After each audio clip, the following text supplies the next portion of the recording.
Well, high input costs are also taking a toll on the ag sector, including the dairy industry. As prices continue to rise, farmers are looking for strategies to mitigate volatility. Well, Alan Bjerga with the National Milk Producers Federation joins us now for an update on the situation. And Alan, as always, thanks for your time this morning here as well. Now, with feed and inputs expected to be expensive as we move through 2022, how is dairy responding? Well, I think you hit the nail on the head, Janet, when you talked about how dairy farmers are seeking different strategies, because depending on what farm you are and where you're located, your strategy can be very different.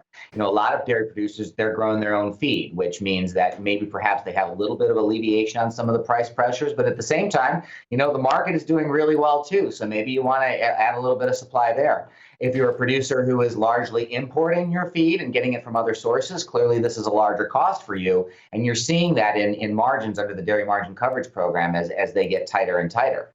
At the same time, there are some opportunities as well, as you see some of the demand for fertilizer being very high. Manure prices are up. And of course, dairy farmers, have animals and those animals produce manure. So suddenly you have a lot of people asking perhaps for some manure sources that they weren't doing before. So it really depends on the individual situation. Of course, the overall story is input costs are high. That's crimping farmers' bottom lines. And everybody's got to figure out the best way to make do with it in what promises to be a pretty challenging year.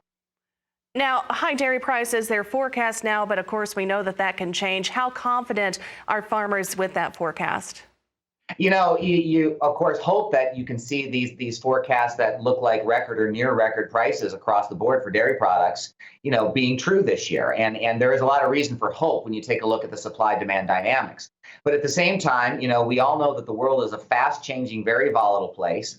You don't know what herd sizes or production numbers or milk production numbers may be looking like later this year. There's always a lot of uncertainty in the horizon. And so at the same time, you may be making a business plan that has a fairly hopeful revenue projection.